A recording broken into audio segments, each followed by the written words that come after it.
Shalom saudara, Sinode Gereja Betel Indonesia atau GBI sebagai bagian dari tubuh Kristus selain menerima pengakuan iman Nisea dan pengakuan iman Rasuli, Sinode GBI juga memiliki pengakuan iman sendiri. Pengakuan iman GBI terdiri dari 12 butir pengakuan yang merupakan ringkasan pokok-pokok kepercayaan dan pengajaran GBI yang bernafaskan Pentakosta. Adapun pengakuan iman GBI versi ringkas adalah sebagai berikut. Aku percaya bahwa Alkitab adalah firman Allah. Aku percaya bahwa Allah yang esa itu Tritunggal adanya. Aku percaya bahwa Yesus yang lahir, mati, bangkit, naik ke surga adalah juru selamat, pengantara kita dan raja segala raja. Aku percaya bahwa manusia berdosa harus bertobat dan beriman agar diampuni, dibenarkan, dan dilahirkan baru, lalu dibaptis secara selam dan hidup suci. Aku percaya bahwa bahasa roh adalah tanda awal baptisan Roh Kudus. Aku percaya bahwa gereja melakukan perjamuan kudus dan meyakini kesembuhan ilahi. Aku percaya bahwa Tuhan Yesus akan datang kembali, ada kebangkitan tubuh, kerajaan 1000 tahun, hukuman kekal, dan hidup kekal. Dari setiap butir pengakuan iman GBI versi ringkas tadi, kita dapat melihat nafas Pentakostal yang kental, yaitu melalui poin bahasa roh adalah tanda awal baptisan Roh Kudus. Di dalam pengakuan iman GBI versi lengkap, perumusan perihal baptisan Roh Kudus tertulis di butir ke-8 yang berbunyi sebagai berikut. Baptisan Roh Kudus adalah karunia Tuhan untuk semua orang yang telah disucikan hatinya. Tanda awal baptisan Roh Kudus adalah berkata-kata dalam bahasa lidah sebagaimana diilhamkan oleh Roh Kudus. Butir-butir pengakuan iman GBI menunjukkan dengan jelas bukan saja penegasan tentang Tritunggal, tetapi juga karya dari pribadi Allah Tritunggal. Salah satunya adalah karya Allah Roh Kudus, yaitu mengenai baptisan Roh Kudus. Perlu diingat bahwa baptisan Roh Kudus yang tertera di dalam pengakuan iman GBI bukanlah satu peristiwa yang sama dengan pertobatan dan penyatuan orang yang bertobat ke dalam tubuh Kristus. Baptisan Roh Kudus sesungguhnya dimaksudkan untuk memberdayakan orang percaya di dalam sebuah pelayanan dan memberi kekuatan untuk bertahan dalam penderitaan akibat pelayanan yang dilakukannya. Kita dapat melihat hal ini dalam diri Rasul Petrus, seorang pengecut yang menjadi berani bersaksi apapun akibatnya. Atau Rasul Paulus, seorang penganiaya yang menjadi teraniaya karena pelayanannya. Dari sini kita dapat mengambil kesimpulan bahwa baptisan Roh Kudus sangat penting untuk membuat orang percaya dapat melayani tubuh Kristus dengan lebih maksimal. Tentu, hal ini sangat berkaitan dengan penyelesaian amanat agung di akhir zaman ini, di mana kesaksian kita adalah sebuah bentuk penginjilan kepada orang-orang yang belum percaya kepada Kristus. Pengakuan iman Nisea menyatakan hal yang penting mengenai Roh Kudus, yaitu aku percaya kepada Roh Kudus yang jadi Tuhan dan yang menghidupkan, yang keluar dari Sang Bapa dan Sang Anak, yang bersama-sama dengan Sang Bapa dan Sang Anak disembah dan dimuliakan, yang telah berfirman dengan perantaraan para nabi. Pengakuan iman Rasuli pun menyatakan hal yang senada mengenai Roh Kudus, yaitu aku percaya kepada Roh Kudus, gereja yang kudus dan am, persekutuan orang kudus, pengampunan dosa, kebangkitan daging, dan hidup yang kekal. Penempatan Roh Kudus sebagai pribadi yang setara dengan Bapa dan Yesus Kristus tampak dengan kata-kata aku percaya kepada yang mendahului Roh Kudus. Kata-kata yang sama juga tampak kepada Bapa dan Yesus Kristus. Ini menyiratkan bahwa pengagungan dan penyembahan orang-orang yang telah dikuduskan oleh Allah kepada Roh Kudus adalah sama sebagaimana kepada Bapa dan Kristus, yaitu Allah Tritunggal. Pandangan ini sesuai dengan prinsip Pentakostal seperti yang telah kita bahas sebelumnya. Dari penjelasan tadi, maka kita dapat menarik sebuah benang merah bahwa pengakuan iman GBI memiliki keterkaitan erat dengan pengakuan iman Nisea dan Rasuli, di mana pengakuan tentang Allah Tritunggal pun dijabarkan disertai dengan nafas Pentakostal. Jadi, sangatlah penting bagi jemaat GBI untuk memahami pengakuan iman ini, yaitu sebagai ringkasan pokok-pokok kepercayaan dan pengajaran GBI dan identitas yang unik bagi setiap insan GBI. Memahami pengakuan iman GBI bukanlah suatu usaha untuk menjadi eksklusif, namun memang ada prinsip-prinsip tertentu yang diperlukan dalam rangka pelayanan. Sehingga kebutuhan suatu sinode untuk menjadikan prinsip tersebut sebagai butir dalam pengakuan imannya adalah perkara yang mendasar. Namun yang harus diutamakan bukanlah perbedaannya, tetapi kesatuan tubuh Kristus di mana dasarnya adalah kasih. Mari kita mengingat nasihat Rasul Paulus di dalam Kolose 3 ayat 14. Di atas semuanya itu, kenakanlah kasih sebagai pengikat yang mempersatukan dan menyempurnakan. Saudara, untuk penjelasan lebih lengkap dari tim teologi kami, silakan untuk membuka link yang ada di atas atau scan QR Code yang tersedia. Tuhan Yesus memberkati.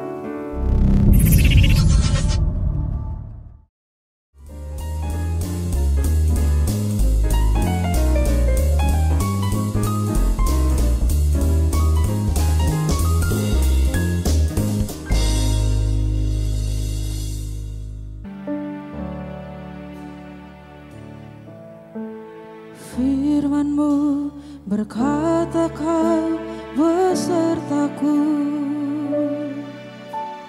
maka kuat roh dan jiwaku. Tangan-Mu Tuhan selalu ku nantikan, di setiap langkahku percaya. Dengan sayap-Mu ku akan terbang tinggi di tengah badai hidup. Ku tak menyerah, Kau kekuatan dan perlindungan bagiku.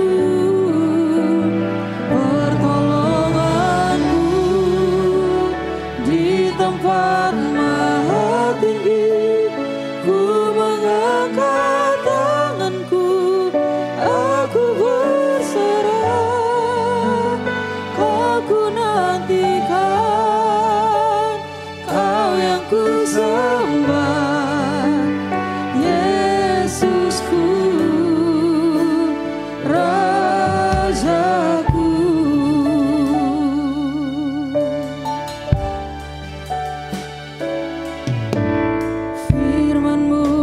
Berkata, Kau besertaku,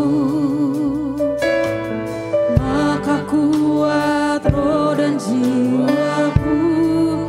Tangan-Mu Tuhan selalu ku nantikan, di setiap langkahku percaya. Dengan sayap-Mu akan terbang tinggi di tengah badai hidup. Ku tak menyerah,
bersyukur untuk kehadiran-Mu di tengah-tengah kami dan kami siap untuk belajar firman-Mu. Karena firman itu yang menguatkan kami, firman itu yang mengajar kami, firman itulah yang menuntun setiap langkah dan keputusan kami Tuhan. Supaya hidup kami selaras dengan rencana Tuhan. Kami nggak mau hidup hanya untuk menyelesaikan siklus demi siklus. Kami mau hidup kami bermakna. Kami hidup untuk mengerjakan seluruh isi hati-Mu selama kami ada di dunia ini. Terima kasih Roh Kudus, terus bekerjalah dengan kuat kuasa-Mu, membantu kami, menolong kami untuk mengerti firman yang kami pelajari hari ini. Dan di dalam nama Yesus Kristus kami siap untuk belajar. Haleluya, yang percaya sama-sama kita katakan amin, amin, amin. Silakan duduk Bapak Ibu yang dikasihi Tuhan. Silakan duduk semuanya, puji Tuhan, puji Tuhan. Shalom, sekali lagi shalom. Selamat sore Bapak Ibu, gimana kabarnya semuanya? Luar biasa, puji Tuhan, dari wajah-wajahnya kelihatan kok orang-orang yang diberkati Tuhan ada di tempat ini, amin. Senang sekali hari ini bisa pertama kali hadir dan juga melayani di GBI Plaza Pondok Gede Plaza. Terima kasih buat Bro Anto nih, sahabat lama yang lama gak ketemu, dan puji Tuhan hari ini bisa ketemu lagi dan boleh melayani di sini. Tadi pagi juga yang berkhotbah di tempat ini, Pastor Abraham Matthew, itu adalah seorang rekan, sahabat, kakak buat saya dari Singapura. Luar biasa loh dapat jadwalnya yang susah juga dicari karena dia tiap ke Indonesia pasti keliling ke berbagai kota. Dan saya percaya Bro Anto dan gereja ini punya hubungan baik dengan beliau. Dan tadi sempat ketemu juga sebelum kesini, dan setelah ini sepertinya saya janjian makan malam dengan pembicara tadi pagi Bapak Ibu ya. Itu hamba Tuhan luar biasa yang sudah melayani di Indonesia dari tahun 90-an rasanya, atau mungkin 80-an, 90-an dia sudah berdoa buat presiden-presiden kita di zaman itu, Pak Habibie, Pak Gus Dur, sudah dinubuatkan oleh Pastor Abraham Matthew yang melayani tadi pagi. Dan hari ini adiknya, juniornya Bapak Ibu ya, yang akan berkhotbah di ibadah sore. Nama saya Ferry Felani Bapak Ibu, Pastor Ferry Felani atau Pendeta Ferry Felani. Saya mengembalakan di Kelapa Gading GBI City Gate Indonesia bersama dengan istri saya. Dikaruniai seorang anak laki-laki. Biasanya kalau orang dengar nama saya Ferry Felani, generasi senior suka tanya, apa hubungannya dengan artis Herman Felani? Nah, kalau yang senior-senior tahu tuh, artis Herman Felani bukan Dude Herlino, nggak tahu, mereka taunya Herman Felani. Hubungannya adalah baik-baik saja Bapak Ibu, alias nggak ada hubungan gitu ya. Jadi tolong jangan ada gosip setelah di sini, woi yang khotbah tadi anaknya Herman Felani, nggak ada hubungan Bapak Ibu ya, tolong ya. Karena saya pernah digosipin, dibilang ini anaknya artis katanya, bukan gitu, namanya aja yang mirip, itu nama belakangnya aja gitu ya. Dan senang sekali hari ini bisa melayani di sini. Oke, langsung saja saya mau ajak kita semua untuk boleh membuka Alkitab kita Bapak Ibu. Yuk sama-sama kita buka Kejadian 39. Kejadian 39 ayat yang pertama sampai dengan ayat yang ke-20. Saya ingin membahas satu topik yang menarik yang belum pernah atau jarang mungkin dibahas secara khusus. Nah sebelum baca Alkitab, sebelum baca ayat ini, di tahun 2022, Desember 2022, saya diajak makan malam sama salah satu seorang anak rohani saya yang adalah seorang direktur sebuah perusahaan. Jadi diajak makan malam yang mewah begitu di sebuah restoran di dekat Jakarta Pusat, di daerah dekat Bundaran HI ada sebuah restoran mewah di situ. Diajak dinner, nih ceritanya Christmas dinner Bapak Ibu, tapi nggak tepat Christmas, tanggal belasan sebelum orang liburan. Saya diajak makan malam bersama istri saya dan beberapa keluarga lain. Jadi ada sekitar 5 keluarga lah kita makan malam. Karena anak rohani saya ini ingin celebrate Christmas dengan beberapa orang yang berpengaruh di hidupnya. Salah satunya kami, saya dan istri saya yang adalah mentornya, dan juga beberapa keluarga lain yang juga jadi berkat buat dia. Nah, lagi makan malam kita ngobrol, kenalan begitu ya. Yang 3 pasangan lainnya saya nggak kenal, baru pertama kali kenal. Selesai makan dan ngobrol, udah mau pulang, ya seperti biasa lah. Namanya saya adalah pendeta satu-satunya di situ, disuruh berdoa Bapak Ibu. Diminta untuk mendoakan semua gitu. Boleh dong di malam ini di penghujung tahun tolong didoakan setiap keluarga. Ya udah saya doakan Bapak Ibu, saya doakan, saya berdoa. Kalau saya ada impresi tentang pesan Tuhan ya saya sampaikan sebisanya, udah saya lewatkan momen itu. Sampai tahun 2023 sekitar bulan, saya lupa mungkin bulan Agustus gitu kira-kira ya. Saya dihubungi oleh satu wanita, satu istri yang hadir di malam itu begitu ya. Salah satu pasangan gitu, ini istrinya konteks saya, dia bilang, Pastor Ferry ingat saya enggak gitu. Oh ya saya ingat, kita ketemu di momen Natal. kita didoakan dan Pastor Ferry sepertinya menyampaikan pesan Tuhan buat kami. Ingat nggak? Nah pesannya saya nggak ingat gitu. Orangnya saya ingat, makanannya saya masih ingat karena itu mewah dan enak.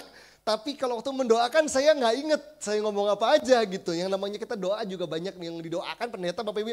Saya nggak ingat nyampain pesan apa hari itu ya. Pastor Ferry ingat nggak waktu itu Pastor Ferry bernubuat buat kami.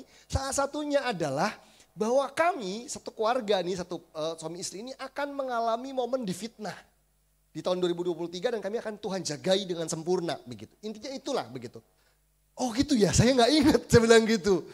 Nah masalahnya adalah waktu pulang habis didoakan dan dinubuatkan, kita berdua mikir, fitnah kayaknya nggak ada, kita aman-aman aja gitu ya. 2022 akhir, begitu masuk 2023, Pastor Ferry apa yang terjadi?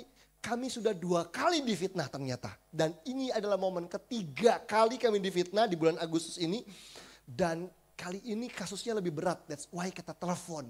Saya kontak Anda untuk minta dukungan doa karena yang pertama dan kedua bisa lolos begitu saja, yang ketiga nyangkut hukum, dia bilang begitu. Kebetulan pasangan ini adalah pasangan ternama Bapak Ibu, mereka punya karir memimpin sebuah perusahaan waktu itu menjabat waktu itu ya, kalau saya sebut company-nya pasti tahu gitu ya, besar begitu, tapi dia sudah resign dari situ dan tersangkut kasus hukum karena difitnah oleh bawahannya sampai menyangkut ke pengadilan. Dan puji Tuhan karena doa orang benar gitu ya, karena Tuhan juga mengasihi keluarga ini akhirnya bisa lolos Bapak Ibu. Puji Tuhan bisa lolos. Tetapi masalahnya begini, ternyata ada banyak orang Kristen yang sering mengalami difitnah dalam hidupnya. Sejauh saya mengenal, dipercaya sama Tuhan, bertemu banyak orang Kristen di pelayanan, di berbagai gereja, berbagai kota. Waktu konseling ternyata ada banyak orang Kristen, ada banyak pemimpin, bahkan gembala yang pernah mengalami difitnah. Nah hari ini saya ingin bahas tentang itu Bapak Ibu. Tentang mengatasi fitnah. Itu ya, itu topiknya kita hari ini. Mungkin Bapak Ibu ada yang mengalami, merasa wah cocok nih, pas nih saya lagi ngalamin difitnah begitu ya. Belum selesai dapat hikmat, puji Tuhan. Atau ada Bapak Ibu yang mikir gini, saya tidak difitnah tapi saya sedang mendampingi orang yang saya cintai, adik saya, sahabat saya, atau orang tua saya yang sedang difitnah. Puji Tuhan, semoga ini juga jadi pesan yang menguatkan kita juga, menolong kita. Tapi mungkin ada yang bilang, Pak Pendeta saya sedang aman-aman saja, tidak sedang difitnah, tidak ada orang yang saya sedang bantu difitnah, sedang aman-aman. Tapi tolong jangan gegabah Bapak Ibu, jangan-jangan bulan depan kita difitnah. Nah, gitu kan? Bukan nyumpain ya gitu kan, namanya hidup, siapa tahu kita nggak tahu hari ini aman, bulan depan belum tentu, 3 bulan lagi belum tentu. At least kita belajar untuk memperlengkapi diri, benar gak sih? Jangan belajar ketika masalah datang, belajar sebelum masalah datang kan begitu. Supaya kalau masalahnya datang kita tahu harus ngapain. Nah Kejadian 39 adalah sebuah hal yang mengajarkan hal tersebut. Kejadian 39 ayat 1 sampai 20. Jadi kalau Bapak Ibu difitnah itu bukan barang baru. Itu sudah ada sejak dulu kala gitu ya. Adapun Yusuf telah dibawa ke Mesir dan Potifar, seorang Mesir pegawai istana Firaun, kepala pengawal raja, membeli dia dari tangan orang Ismail yang telah membawa dia ke situ. Tetapi Tuhan menyertai Yusuf sehingga ia menjadi seorang yang selalu berhasil. Katakan sama-sama, selalu berhasil. Asik ini, kita kepengen ini. Selalu berhasil dalam pekerjaannya. Maka tinggallah ia di rumah tuannya orang Mesir itu. Setelah dilihat oleh tuannya bahwa Yusuf disertai Tuhan dan bahwa Tuhan membuat berhasil segala sesuatu yang dikerjakannya, maka Yusuf mendapat kasih tuannya dan ia boleh melayani dia. Kepada Yusuf diberikannya kuasa atas rumahnya dan segala miliknya diserahkannya pada kekuasaan Yusuf. Oke, kita berhenti dulu di ayat yang keempat ini Bapak Ibu. Bapak Ibu yang kasih Tuhan, kita ingat gak kisahnya Yusuf ini? Yusuf hari itu ada di rumah Potifar sebagai budak, sebagai hamba.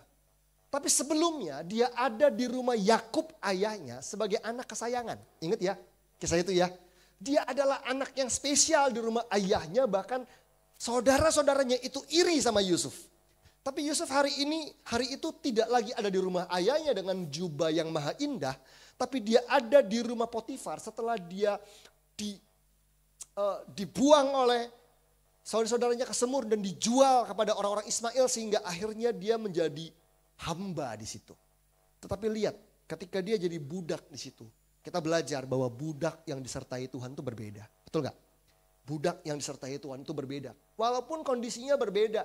Kondisinya tidak lagi di rumah ayahnya, tidak lagi ada rasa aman. Dia ada di situ dijual, tetapi lihat dikatakan bahwa Tuhan itu menyertai Yusuf sehingga membuat ia menjadi orang yang selalu berhasil dalam pekerjaannya. Nah, lalu kita lanjut di ayat yang ke-5. Dikatakan sejak ia memberikan kuasa, sejak Potifar memberikan kuasa dalam rumahnya dan atas segala miliknya kepada Yusuf, Tuhan memberkati orang Mesir itu karena Yusuf. Saya ulangi, Tuhan memberkati orang Mesir itu karena Yusuf, gitu ya. Sehingga berkat Tuhan ada atas segala miliknya, baik yang di rumah maupun yang di ladang. Segala miliknya diserahkannya pada kekuasaan Yusuf dan dengan bantuan Yusuf, ia tidak usah lagi mengatur apa-apa pun selain dari makanannya sendiri. Adapun Yusuf itu manis sikapnya dan elok parasnya. Oke, stop sebentar Bapak Ibu. Ternyata ketika Yusuf disertai Tuhan, Potifar tuh lihat.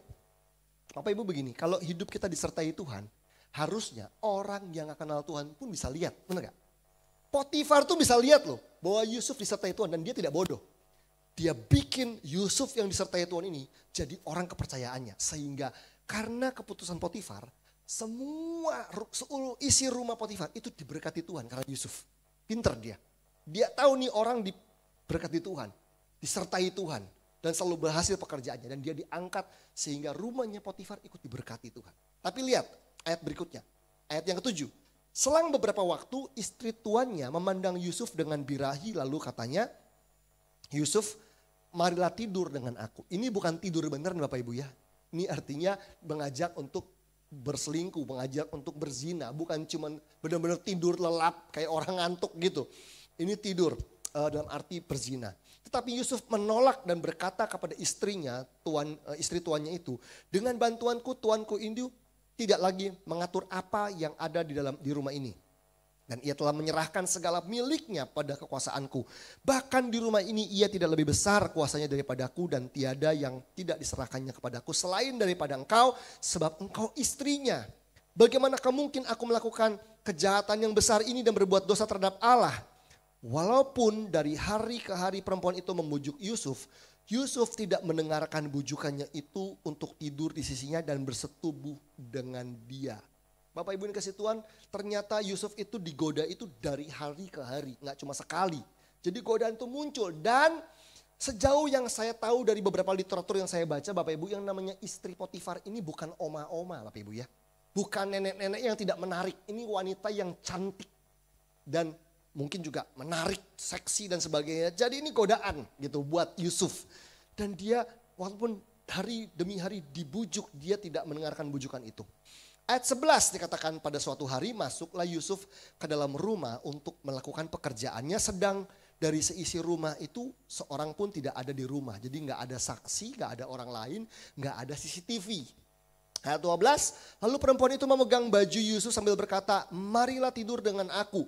Tetapi Yusuf meninggalkan bajunya di tangan perempuan itu dan lari keluar. Ketika dilihat perempuan itu bahwa Yusuf meninggalkan bajunya dan dalam tangannya bahwa Yusuf meninggalkan bajunya dalam tangannya dan telah lari keluar, dipanggilnyalah seisi rumah itu. Lalu katanya kepada mereka, lihat, dibawanya kemari seorang Ibrani supaya orang ini dapat mempermainkan kita. Orang ini mendekati aku untuk tidur dengan aku, tetapi aku berteriak-teriak dengan suara keras. Dan ketika didengarnya bahwa aku berteriak sekeras-kerasnya, ditinggalkannya lah bajunya padaku lalu ia lari keluar. Betulkah seperti itu? Enggak, ini adalah sebuah fitnah. Gitu ya. Juga ditaruhnya baju Yusuf itu di sisinya sampai tuan rumah pulang. Perkataan itu jugalah yang diceritakan perempuan itu kepada Potifar, katanya, hamba orang Ibrani yang kau bawa kemari itu datang kepadaku untuk mempermainkan aku.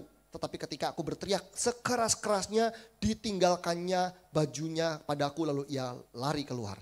Ayat 19, baru saja didengar oleh tuannya perkataan yang diceritakan istrinya kepadanya, begini begitulah aku diperlakukan oleh hambamu itu, maka bangkitlah amarahnya. Ternyata fitnah itu bisa mengubah perasaan seseorang, bisa membangkitkan amarah seseorang. Lalu Yusuf ditangkap oleh tuannya dan dimasukkan ke dalam penjara, tempat tahanan-tahanan raja dikurung. Demikianlah Yusuf dipenjarakan di sana. Bapak Ibu yang dikasihi Tuhan, fitnah adalah hal yang nyata, yang real dalam kehidupan kita. Bahkan saya boleh katakan bahwa fitnah adalah bagian dari perjalanan kehidupan atau perjalanan iman kita. Kita baik gimana pun, mau kita hidupnya jadi berkat segimanapun Bapak Ibu, percayalah bahwa akan selalu ada orang yang gak suka sama kita. Bener gak? Bener ya? Kita ini udah baik sama saudara, sudah baik sama teman kantor, sudah baik jadi berkat buat mereka semua, gak hitungan. Berkorban buat banyak orang, tapi ingat baik-baik akan selalu aja ada orang yang gak suka sama kita. Bukan karena kita jahat, bukan karena kita tipu mereka, tapi waktu kita udah hidup baik akan selalu aja ada orang yang benci sama kita, iri sama kita, gak suka sama kita. Dan seringkali kita mengalami fitnah. Dari wajah-wajahnya mungkin saya menduga Bapak Ibu, at least paling enggak kita pernah sekali difitnah dalam hidup ini. Untuk memfitnah itu gak perlu pinter-pinter Bapak Ibu. Dari kecil, anak kecil udah belajar fitnah kok. Kita pasti pernah tahu momen either kita melakukannya atau enggak gitu ya. Anak kecil dia umpetin pensil temennya, dia ambil pensil temennya. Terus dia bilang, bukan saya kok dia. Enggak, difitnah. Itu udah dari anak kecil aja sudah bisa fitnah kok. Enggak perlu ilmu tinggi-tinggi. Dari kecil kita udah lihat itu, udah familiar dengan kisah-kisah seperti ini. Barang siapa diumpetin, siapa diambil, terus ngakunya, bukan saya, dia yang ngambil. Dia yang bohong, dia yang ini. Itu udah biasa. Tetapi coba kita lihat bahwa ternyata fitnah ini adalah pekerjaan iblis dalam hidup banyak orang. Dan itu punya kuasa untuk merusak Bapak Ibu. Dan catat baik-baik bahwa gini, menghadapi fitnah itu gak pernah mudah buat siapapun. Bahkan buat saya yang adalah hamba Tuhan sekalipun Bapak Ibu. Yang namanya difitnah itu gak pernah mudah. Difitnah itu menyakitkan, melukai. Itu sebabnya kita perlu mengerti. Kita perlu punya pengertian untuk bisa menghadapi fitnah dengan baik. Nah, sebelum saya lanjut, apa sih fitnah itu? Kalau Bapak Ibu ingin mencatatnya, izinkan saya memberikan sebuah pengertian atau definisi. Apa sih fitnah itu? Fitnah adalah penyebaran berita atau penyebaran informasi. Jadi sebuah info atau berita itu disebar, tapi berita itu tidak berdasarkan fakta atau kebenaran. Jadi sebuah penyebaran berita atau informasi yang tidak sesuai fakta atau kebenaran, yang ketika diucapkan tujuannya adalah untuk menjelekkan, untuk merusak reputasi atau menjatuhkan seseorang. Saya ulangi Bapak Ibu ya, jadi fitnah adalah penyebaran berita, penyebaran info. Jadi kalau ada info jelek gak disebar, itu bukan fitnah.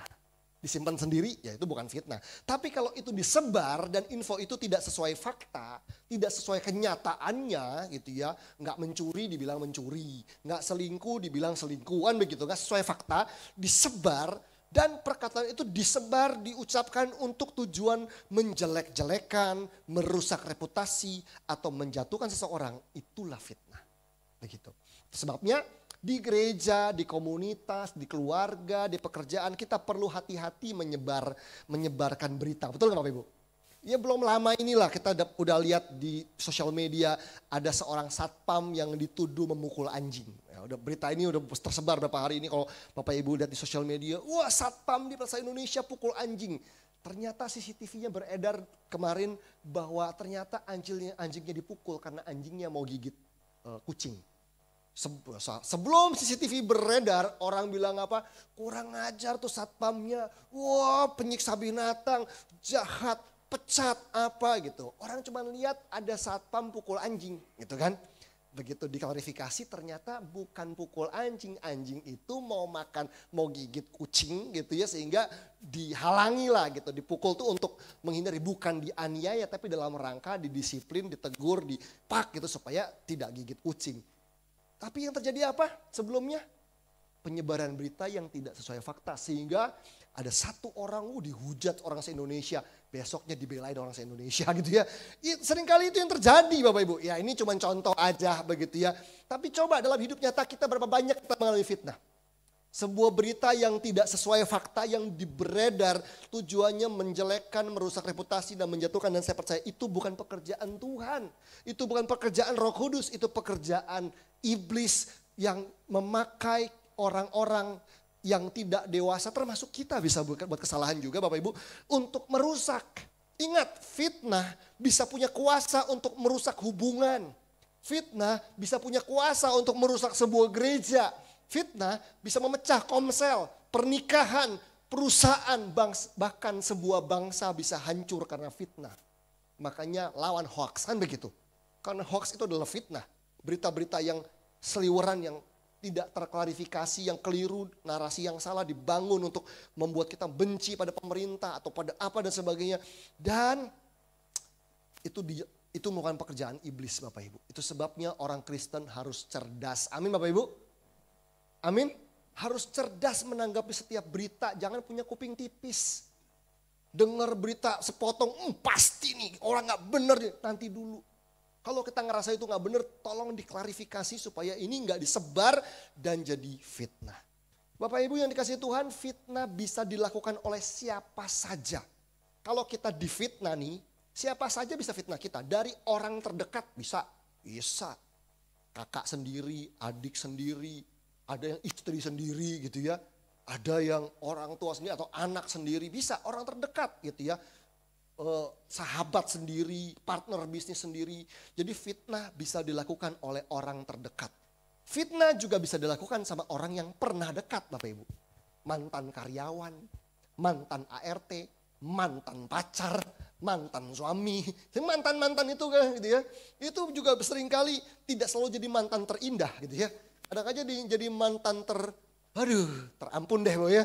Difitnah gitu bisa. Jadi orang terdekat bisa, orang yang pernah dekat bisa, atau orang yang sok dekat. Tidak dekat dengan ibu gembala tapi kalau wah sama ibu gembala mah dekat banget. Saya tahu hidupnya dulu. Padahal gak dekat tapi sok dekat. Orang kalau sok dekat juga suka fitnah begitu kadang-kadang. Sampai orang yang gak pernah dekat gitu ya. Jadi fitnah itu bisa dilakukan oleh siapa saja gitu. Dan coba kita lihat beberapa ayat lain Bapak Ibu. Amsal 16 contohnya, Amsal 16 ayat yang ke-28. Coba kita lihat, Amsal 16 ayat yang ke-28. Amsal 16 ayat yang ke-28. Orang yang curang menimbulkan pertengkaran dan seorang pemfitnah menceraikan sahabat yang karib. Jadi ternyata Alkitab bilang pemfitnah itu punya kekuatan untuk menceraikan. Hubungan yang tadinya dekat, intim dari sahabat yang karib tuh bisa rusak. Friendship ya, sahabat yang dekat bisa rusak karena fitnah. Apalagi pernikahan, apalagi orang kongsian. Makanya hati-hati dengan fitnah ini. Baik kita sebagai orang yang menerimanya, korbannya maupun jangan sampai apalagi amit-amit Bapak Ibu ya jangan sampai jadi pelakunya. Gitu karena kita menyebar sebuah berita yang keliru, hubungan orang bisa rusak gitu. Berikutnya Amsal 26 ayat 20. Amsal 26 ayat yang ke-20. Amsal 26 ayatnya yang ke-20.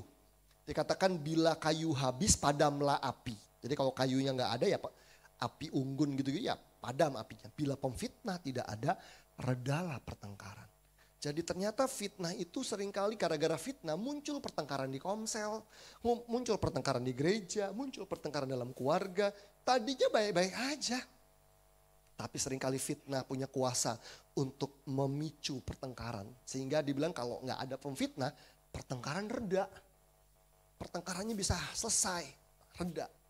Jadi dari sini kita akan belajar Bapak Ibu bahwa fitnah itu adalah alat kerajaan kegelapan untuk merusak.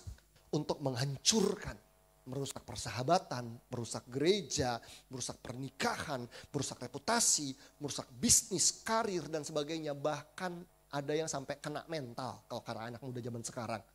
Karena fitnah ada orang-orang yang sampai depresi, stres, sampai uring-uringan dan sebagainya. Jadi jangan anggap remeh Bapak Ibu yang namanya fitnah ini, bahaya sekali. Bahkan fitnah itu bisa kelihatannya sepele. Tapi dampaknya besar. Papa saya waktu masih hidup pernah cerita. Waktu dia masih muda, baru pindah ke Jakarta dari perantauan begitu ya. Papa saya itu orangnya kaku Bapak Ibu. Kaku, keras gitu ya. Tapi dia gak pernah pukul. Dia kalau marah benar-benar keras tapi gak pernah pukul kami. Anak-anak tuh gak pernah dipukul, istri gak pernah dipukul. Tapi kalau marah ya marah gitu. Benar-benar kata-katanya kasar, iya betul. Nah papa saya cerita, kami udah lumayan besar, udah mulai remaja. Tiba-tiba dia cerita. Dan cerita itu bisa membangkitkan emosi dan kemarahan dia padahal kejadiannya sudah puluhan tahun waktu dia muda.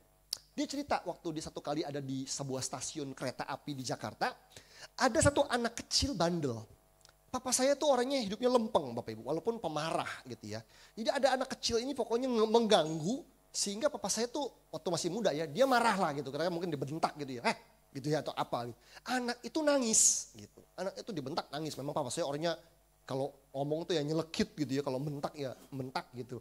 Anaknya nangis, anak kecil nangis, itu bukan anaknya, ya, bukan anak dia, anak siapa nggak tahu, anak orang gitu, berulah mungkin di tempat umum terus dibentak nangis, orang mulai datang. Kenapa kok nangis heboh begitu ya? Kenapa dek? Kenapa dek? Kenapa dek? Gitu. Satu orang nyeletuk, kenapa? Dipukul ya. Nanya doang nih. Anak itu tahu-tahu bilang gini, gitu. Cuman banget banget gitu. Gara-gara satu pangutan begini, papa saya hampir dikeroyok satu stasiun Bapak Ibu. Hanya karena apa? Dipukul ya. Padahal enggak. Itu hampir dipukulin. Bayangkan, fitnah itu sampai kayak begitu loh. Makanya gak heran, Potifar yang tadinya sayang sama Yusuf nih, begitu dengar fitnah, bangkit amarahnya, copot posisi Yusuf, taruh ke penjara. Fitnah tuh punya kuasa untuk sampai mengubah persepsi orang, perasaan orang sebegitunya, sebegitu dahsyatnya. Nah, Bapak Ibu dikasih Tuhan, karena itu kita perlu mengerti bagaimana menghadapi fitnah. Kalau kita adalah orang yang difitnah, efeknya sangat luar biasa. Sangat luar biasa, bahkan kita lihat Yusuf itu begitu tidak berdaya hari itu untuk mengklarifikasi status dia yang tidak bersalah. Nah, hari ini Bapak Ibu saya ingin membagikan ada setidaknya 4 langkah saja. 4 langkah saja bagaimana kita bisa menghadapi fitnah kalau kita difitnah. Atau kalau kita sedang mendampingi orang-orang yang kita sayang sedang difitnah. Nah, ini adalah 4 langkah yang saya rekomendasikan di dalam Tuhan untuk kita bisa mengatasi fitnah. Amin Bapak Ibu. Semoga yang sedang difitnah dapat pencerahan. Dan ingat, yang tidak sedang difitnah jangan jumawa Bapak Ibu ya. Kenapa? Karena siapa tahu habis ini difitnah begitu. Jadi tolong belajar gitu ya. Memperlengkapi diri dulu. Langkah yang pertama kalau Anda dan saya difitnah, yang pertama adalah forgive. Mengampuni. Mengampuni. Oh udah biasa. Oh enggak, ini enggak biasa. Karena again, mengampuni itu enggak pernah mudah Bapak Ibu. Fitnah itu rasanya enggak adil. Kita tidak berbuat, dituduh berbuat. Benar enggak? Mengampuni mudah enggak? Enggak selalu mudah. Apalagi yang seringkali memfitnah kita orang terdekat. Tetapi Bapak Ibu yang kasih Tuhan, putuskan untuk mengampuni. Ketika Anda tahu Anda difitnah, langkah paling awal putuskan untuk mengampuni. Why? Kenapa? Karena begini. Ketika kita difitnah, biasanya kita marah, ya gak sih? Kita terluka, kita marah. Dan jurus banyak orang Kristen adalah, gua labrak. Gitu kan. Gua gak terima difitnah, mana orangnya? Siapa yang ngomong? Gua labrak. Bapak Ibu, semakin kita marah dan gak punya penguasaan diri, musuh akan semakin menemukan kelemahan Anda. Jadi penting untuk kita mengampuni supaya kita tenang. Karena musuh yang fitnah kita itu lagi nunggu celahnya kita. Makin kita salah ngomong, makin kita salah bertindak, habis kita pokoknya. Makanya langkah paling pertama adalah lepaskan pengampunan supaya Anda tenang. Menghadapi fitnah itu perlu ketenangan. Jadi kalau kita udah ngolabrak, mana emangnya ini kita makin maki-maki, itu orang kurang ngajar ini. Itu direkam, di-upload, di apa, kita sosial media, kita maki-maki, di screenshot, wah tambah habis Bapak Ibu. Tambah orang akan mikir, kayaknya bener deh dia, emang gak bener deh. Jadi penting untuk kita tenang waktu difitnah. Makanya putuskan untuk mengampuni, forgive. Mengampuni itu sulit. Mengampuni itu berat, Pastor Ferry gak pernah sih di sepatu saya difitnah. Bapak Ibu, saya mungkin gak pernah di sepatu Anda, tetapi saya percaya bahwa pengampunan itu adalah perintah Allah buat kita. Dan begini, kalau kita bicara mengampuni itu sulit, ingat baik-baik, sulit bukan berarti gak bisa. Betul gak? Mengampuni itu sulit, betul. Saya ingat mentor saya selalu ingetin saya, Fer, hidup kudus itu sulit, tapi sulit bukan berarti gak bisa. Mengampuni itu sulit, tapi ingat sulit bukan berarti gak bisa. Jadi Bapak Ibu, mengampuni itu sulit kalau kita pakai kekuatan sendiri. Tetapi mengampuni itu akan mampu, akan bisa kalau kita mengandalkan Tuhan dan kekuatannya. Jadi bicara soal pengampunan Bapak Ibu, jangan nunggu mood. Nunggu mood tuh begini, aku gak mood ngampunin dia. Sampai akhir zaman Yesus datang di awan-awan, Anda juga gak akan mood ngampunin dia. Ya namanya kepahitan, mana mood sih gitu.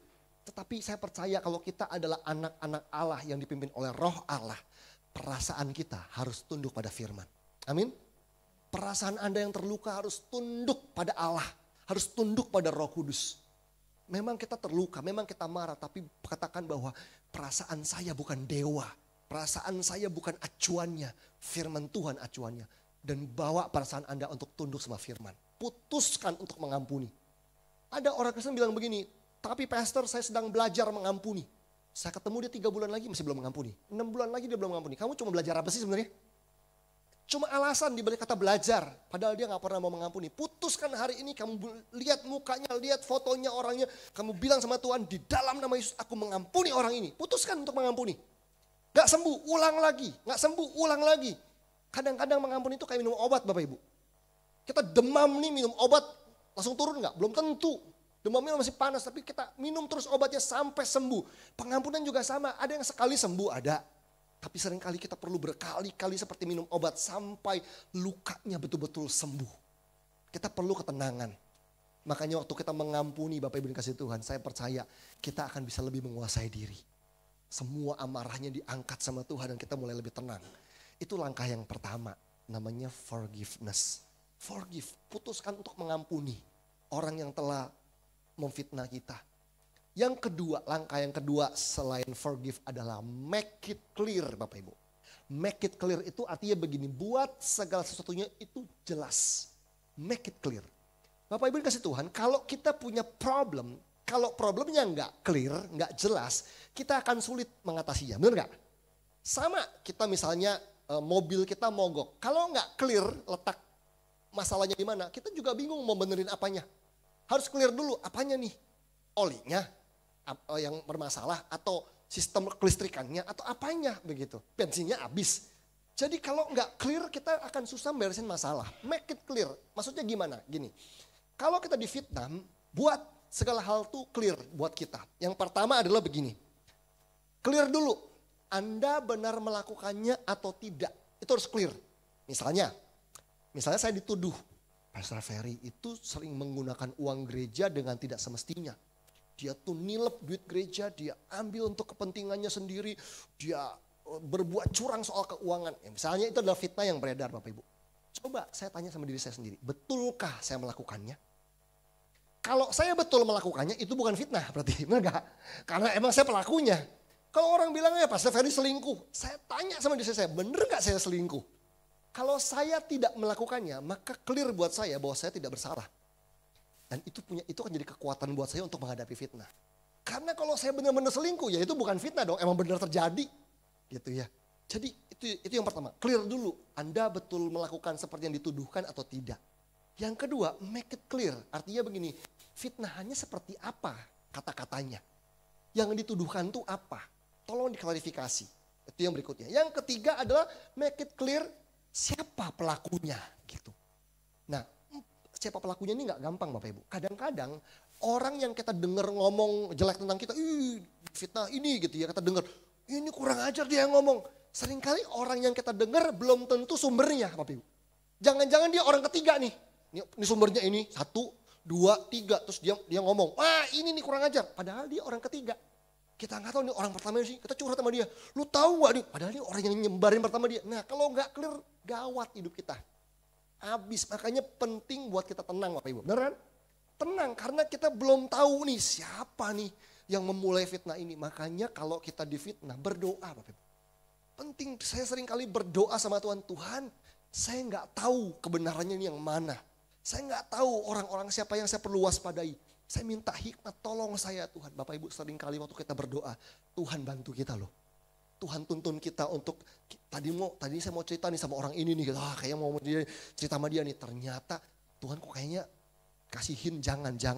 Ternyata orang ini yang fitnah saya gitu kan. Itu sering kali terjadi dan penting buat kita dipimpin Roh Kudus supaya kalau kita ditolong untuk clear, kita akan berhati-hati Bapak Ibu. Langkah kita akan berhati-hati. Karena kalau sampai salah curhat, salah ngomong, dan yang ngomong yang kita ceritain itu adalah orang yang keliru, bahkan penyebar fitnahnya, habis Bapak Ibu. Itu dikipasin lagi, dibumbuin lagi, jadi hal baru lagi, jadi fitnah baru lagi. Gak selesai. Kita perlu kepekaan dari Roh Kudus. Itu yang kedua, make it clear. Yang ketiga adalah pray for wisdom. berdoalah minta hikmat untuk membuat keputusan yang benar Bapak Ibu. Minta hikmat, Tuhan ketika saya dalam case ini difitnah saya harus ngapain ya. Makanya hindari Bapak Ibu untuk main labrak. Kadang-kadang saya dengar orang Kristen kalau difitnah, emangnya gue gak berani. Mana orangnya? Emangnya gue gak berani? Panggil sini, saya mau labrak dan sebagainya. Bapak Ibu, menyelesaikan fitnah itu bukan soal berani gak berani. Kalau kita salah langkah, capek kita terjebak dalam pertempuran yang salah. Efeknya ke keluarga kita, ke anak-anak kita dan sebagainya. Kita perlu wisdom, makanya kalau difitnah itu doa.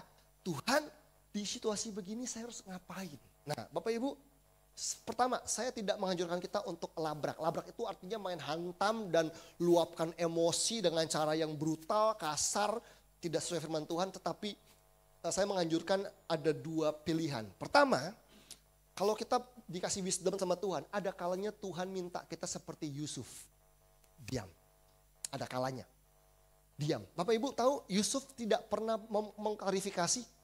Sampai ketika Yusuf naik jadi orang penting di Mesir, dia diangkat jadi petinggi di Mesir. Mungkin orang masih mikir gini loh, itu yang naik kan orang yang berbuat mesum sama istri Potifar kan. Jangan-jangan orang masih mikir begitu. Karena Yusuf tidak pernah punya kesempatan hari itu atau tidak pernah punya kuasa untuk mengklarifikasi ketika dia dituduh. Tetapi Yusuf memilih untuk diam. Diam artinya ya udah saya nggak tanggapin. Ada kalanya cara ini merupakan bagian dari tuntunan Tuhan Bapak Ibu. Tetapi ini enggak satu-satunya. Jadi jangan selalu diam. Karena diam itu hanya baru satu opsi. Kalau Roh Kudus menuntun Anda diam, Anda diam. Tetapi ada opsi lain. Yaitu coba kita lihat di ayat berikut ini. Yaitu di Kisah Rasul pasal 26 ayat yang kedua Bapak Ibu. Kisah Rasul 26 ayat yang kedua. Jadi gini Bapak Ibu, memang ada kalanya Tuhan suruh kita diam. Tetapi jangan selalu diam ketika Tuhan untuk meminta kita untuk speak up. Untuk berani ngomong gitu.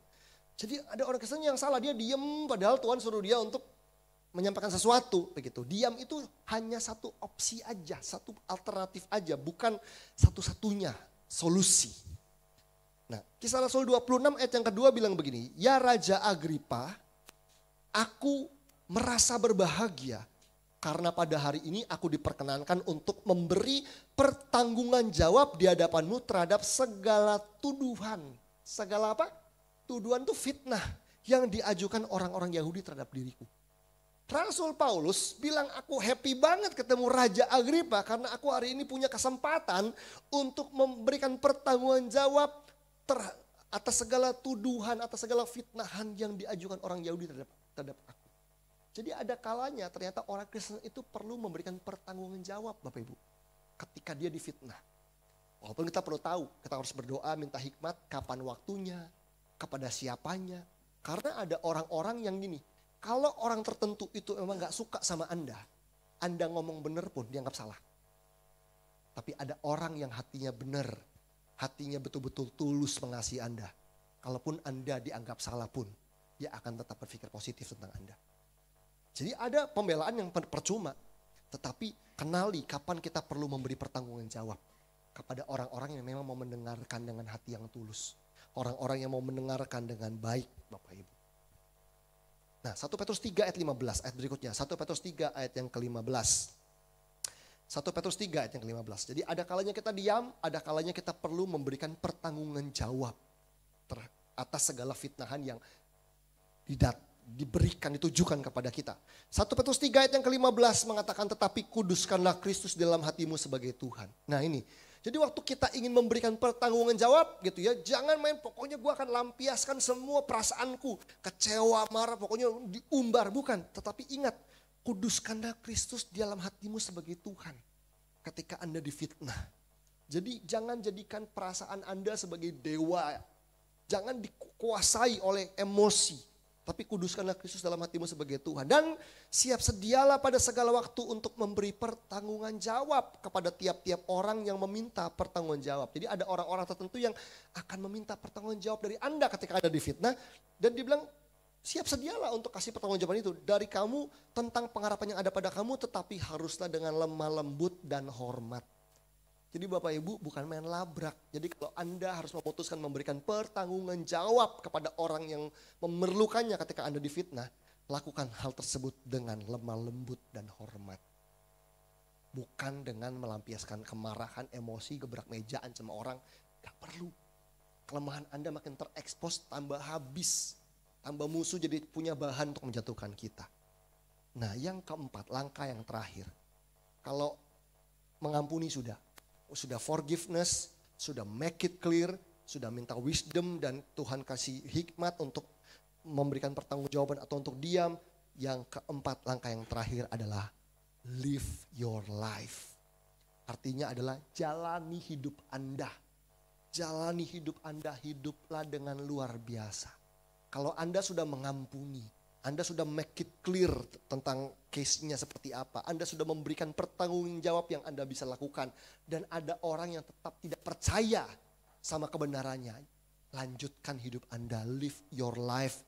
Hiduplah dengan luar biasa. Karena akan selalu ada orang-orang yang tidak mau dengar kebenaran. Akan selalu aja ada orang yang tetap think negatif tentang diri Anda. Anda tidak bertanggung jawab atas pikiran orang lain kalau Anda sudah menjelaskan semampu Anda. Jalani hidup Anda, Tuhan punya rencana yang besar dalam hidup Anda. Live your life. Hiduplah dengan luar biasa supaya fitnahan orang terbukti salah di hidup Anda. Kalau Anda difitnah, Anda adalah orang yang jahat, Anda orang yang tidak jujur. Kalau itu tidak benar, hiduplah dengan luar biasa sampai melalui hidup Anda orang bisa lihat bahwa fitnah itu gak terbukti benar. Hiduplah luar biasa. Karena emang ada orang-orang yang tidak mau dibilangin Bapak Ibu. Kita mau membela diri gimana pun, kalau kita stres sendiri, tapi orang-orang tetap gak percaya. Udah kalau mereka dijelasin gak percaya, tinggal jalan terus. Lanjutkan hidup Anda. Hiduplah dengan luar biasa. 1 Petrus 2 ayat 12. 1 Petrus 2 ayat yang ke-12. 1 Petrus 2 ayat yang ke-12. 1 Petrus pasal 2 ayat 12 bilang begini. Milikilah cara hidup yang baik di tengah-tengah bangsa-bangsa bukan Yahudi. Kalau dalam bahasa Inggrisnya dalam New American Standard Bible dikatakan keep your behavior excellent. Katanya begitu. Miliki cara hidup yang baik. Keep your behavior excellent. Supaya apabila mereka memfitnah kamu sebagai orang durjana, mereka dapat melihatnya dari perbuatan-perbuatanmu yang baik dan memuliakan Allah pada hari Ia melawat mereka. Jadi kalau ada orang yang memfitnah kamu, hiduplah dengan luar biasa. Sehingga semua fitnahan orang terbukti salah. Mereka gak bisa lihat itu karena hidupmu memuliakan Tuhan. Jalani hidup Anda. Tuhan punya rencana yang besar dalam hidup kita Bapak Ibu. Kita gak bertanggung jawab untuk menjawab semua pertanyaan orang dan tidak bertanggung jawab untuk mengubah pikiran dan perasaan orang tentang diri Anda kalau Anda sudah melakukan sebisa yang Anda lakukan. Nah yang terakhir, part yang terakhir adalah begini Bapak Ibu. Tahukah kita bahwa fitnah itu selalu melibatkan 3 pihak. Kalau ada skenario fitnah nih pasti ada 3 pihak. Yang pertama adalah pihak pemfitnah, pelakunya nih. Yang kedua adalah pihak yang difitnah, gitu ya. Tapi yang ketiga ada pihak yang ketiga yaitu orang yang dengar di tengah. Jadi ingat kalau fitnah itu selalu ada 3 pihak. 1 pelakunya, kedua korbannya, gitu ya. Yang ketiga pendengarnya nih, orang yang dengar fitnah, gitu. Nah, Bapak Ibu yang kasih Tuhan sadar gak sih bahwa fitnah itu merugikan semua pihak. Kalau ada 3 pihak dalam sebuah kasus fitnah, 3-tiganya itu dirugikan loh. Oke, kita bahas ini sebagai penutup. Sebagai korban udah pasti rugi ya. Kalau kita ada 3 pihak nih, korban nih yang difitnah udah pasti dia paling ruginya paling gede lah gitu ya. Orang jadi gak mau bisnis sama dia dan sebagainya jadi difitnah, jelek namanya. Tapi buat pelakunya di mana ruginya? Nah, kalau dia orang Kristen di sini ruginya Bapak Ibu. Mazmur 15 ayat yang terakhir nih. Mazmur 15 ayat 1 sampai 3. Ini kalau kita orang Kristen pelaku fitnah, kita yang memfitnah, ini ruginya. Mazmur 15 ayat 1 sampai ayat yang ketiga. Mazmur Daud, Tuhan, siapa yang boleh menumpang dalam kemahmu? Siapa yang boleh diam di dalam gunungmu, di gunungmu yang kudus? Ini kan kayak ngomongin Tuhan siapa yang boleh intim dengan engkau, yang boleh mengalami hadiratmu gitu-gitu kan. Yaitu dia yang berlaku tidak bercelah, yang melakukan apa yang adil dan yang mengatakan kebenaran dengan segenap hatinya, yang tidak menyebarkan fitnah dengan lidahnya, yang tidak berbuat jahat terhadap temannya, ya kalau dia memfitnah dia pasti berbuat jahat, dan yang tidak menimpakan celah kepada tetangganya, ya kalau dia memfitnah tetangganya dia menimpakan celah buat tetangganya, artinya begitu. Jadi ternyata ruginya di sini Bapak Ibu, kalau orang Kristen dia menjadi pemfitnah, orang yang menyebar fitnah, konsekuensinya menurut ayat ini adalah dia gak mungkin bisa intim sama Tuhan. Dibilang siapa yang bisa menumpang dalam kemahmu, siapa yang bisa yang diam dalam gunungmu yang kudus. Dia bilang yang bisa adalah orang yang tidak menyebarkan fitnah dengan lidahnya. Artinya kalau orang Kristen hobi nyebarin fitnah, sudah pasti dia gak mungkin intim sama Tuhan. Meskipun penampakannya kalau nyembah heboh banget. Karena penyembahan itu soal hati. Keintiman dengan Tuhan soal hati. Kalau hati kita penuh kekotoran, penuh fitnah, kita gak mungkin bisa mengalami keintiman sama Tuhan, bener gak? Pasti gak ada keintiman sejati. Gitu. Jadi itu ruginya yang pertama. Ibadah kita jadi sia-sia. Datang kebaktian, komsel dengar firman. Tapi kita tidak bisa dekat dengan Tuhan karena hati kita gak beres. Itu ruginya sebagai pelaku fitnah kalau kita orang percaya. Tadi kan pelaku rugi, korban rugi. Nah yang di tengah ini nih, yang cuman denger doang, ruginya di mana? Gini Bapak Ibu, kita kembali ke cerita Yusuf. Di kisah Yusuf tadi, Alkitab bilang begini, rumah Potifar, rumah orang Mesir itu diberkati Tuhan oleh karena Yusuf. Betul gak? Ingat Bapak Ibu? Betul ya? Tadi ada ayatnya ya, bahwa rumah orang Potifar itu ketika Potifar mempercayakan Yusuf posisi untuk mengelola semua rumahnya, mulai hari itu rumah orang Mesir itu diberkati Tuhan karena Yusuf. Potifar bukan orang percaya. Dia diberkati Tuhan rumahnya tuh karena Yusuf, faktor Yusuf. Karena Potifar tuh orang tengah kan. Dia bukan pelaku fitnah, dia bukan korban juga. Dia dengar fitnah tentang Yusuf, pelakunya istrinya, yang korbannya adalah Yusuf, dia cuma orang tengah. Tapi karena dia percaya pada fitnahan, Yusuf yang tadinya memegang kekuasaan di rumahnya, dicopot, faktor Yusuf disingkirkan dari rumahnya. Pertanyaan saya begini, kalau rumah Potifar diberkati Allah karena Yusuf dan Yusuf yang disingkirkan dari situ, kira-kira rumah Potifar diberkati Tuhan seperti sedia kala gak? Udah pasti enggak. Betul ya? Karena Alkitab clear bilang apa? Rumah itu diberkati Tuhan karena Yusuf. Begitu Yusuf disingkirkan, berkat Tuhan pada saat yang sama juga menyingkir dari rumah Potifar. Karena apa? Bukan karena Potifar memfitnah Yusuf, hanya karena dia percaya fitnah. Bayangkan. Mungkin kita bukan orang yang memfitnah dan bukan yang difitnah Bapak Ibu. Kita cuma dengar tentang orang lain. Harusnya kita mau join bisnis sama dia. Harusnya kita mau partneran sama dia. Harusnya kita mau berteman dengan dia. Tapi orang bilang jangan, itu orang jahat. Itu orang curang. Dan kita gak pernah mengklarifikasi, gak pernah cari tahu, kita main percaya aja. Akhirnya kita menjauh dari orang yang ya karena kita percaya fitnah. Padahal mungkin orang itu mau dipakai Tuhan untuk berkatin kita loh. Hanya karena kita percaya fitnah, kita menjauh. Dan kita gak pernah mengklarifikasi fitnah tersebut. Itu sebabnya pada akhirnya begini Bapak Ibu. Ada 3 kalimat ini untuk penutup. Menyebar fitnah itu jahat. Amin Bapak Ibu. Menyebar fitnah itu jahat. Percaya fitnah itu bodoh. Meredam fitnah itu bijaksana. Saya ulangi 3 hal ini. Yang pertama adalah menyebar fitnah itu jahat. Kalau sampai kita yang nyebar itu jahat. Tapi mungkin kita gak nyebar, percaya nih. Percaya fitnah itu bodoh. Kalau gak diklarifikasi. Tetapi meredam fitnah itu bijaksana. Saya berdoa supaya kita menjadi orang-orang yang bijaksana Bapak Ibu. Klarifikasi apa yang Anda dengar. Jangan jadi penyebar fitnah. Dan kalau Anda difitnah, saya percaya Tuhan sudah menyediakan jalan keluar buat kita. Dan jadilah orang yang berkemenangan dalam Tuhan. Lanjutkan hidup Anda karena Tuhan punya rencana yang besar dalam hidup kita. Amin. Tuhan memberkati. Kita bangkit berdiri sama-sama, kita berdoa. Haleluya. Langsung saja saya ingin berdoa dengan mata tertutup Bapak Ibu. Mari kita datang pada Tuhan. Saya ingin bertanya apakah ada di antara kita yang hari-hari ini sedang mengalami difitnah. oleh orang-orang terdekat, oleh orang yang pernah dekat, oleh orang yang mungkin sok dekat bahkan gak pernah dekat sama kita. Dan fitnahan itu membuat kita tawar hati, kecewa, marah, terluka dan sebagainya. Dengan mata tertutup. Kalau Anda hari ini sedang mengalami fitnah, difitnah, jadi korban fitnah, bolehkah letakkan tangan kanan Anda di dada Anda pada malam hari ini.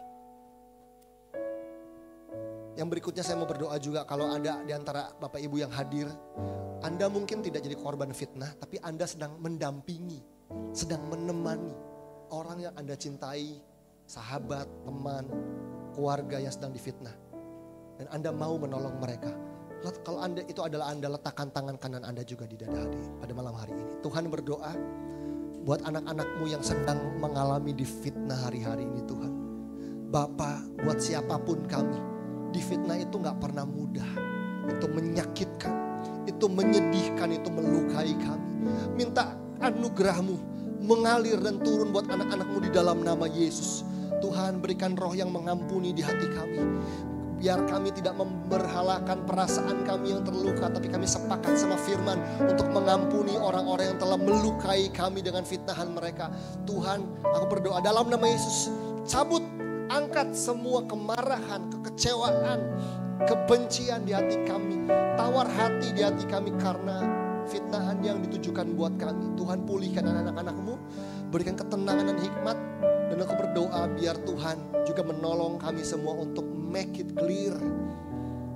Dan juga berikan kami hikmat untuk memutuskan bagaimana kami harus diam atau kami harus mempertanggungjawabkan apa yang dituduhkan pada kami. Beri hikmat Tuhan supaya kami boleh memberikan pertanggungjawaban dengan lemah lembut dan dengan penuh hormat. Dan juga buat kami semua anak-anak-Mu yang sedang dipakai oleh Engkau untuk mendampingi orang-orang yang difitnah. Berikan kami keberanian, berikan kami kekuatan, berikan kami kasih, berikan kami hikmat Tuhan. Untuk mendampingi orang-orang yang kami cintai yang ketika mereka sedang menghadapi fitnahan-fitnahan yang begitu keji buat mereka. Tuhan Yesus, pakai mulut kami, pakai hati kami, pakai waktu kami, pakai keberadaan kami untuk jadi sumber kekuatan buat orang-orang yang sedang menderita karena fitnahan orang lain. Kami percaya fitnahan bukan pekerjaan Roh Kudus, itu adalah pekerjaan kuasa kegelapan. Kami berdoa di dalam nama Yesus, biar ada kuasa Tuhan yang bekerja di hidup kami untuk menang atas segala perkara. Terima kasih, terima kasih, terima kasih Tuhan. Terima kasih buat firman-Mu, terima kasih buat ibadah hari ini. Kami percaya Tuhan sudah memperlengkapi kami untuk menghadapi segala tantangan yang ada, hanya supaya hidup kami selaras berjalan dengan selaras dengan rencana Tuhan.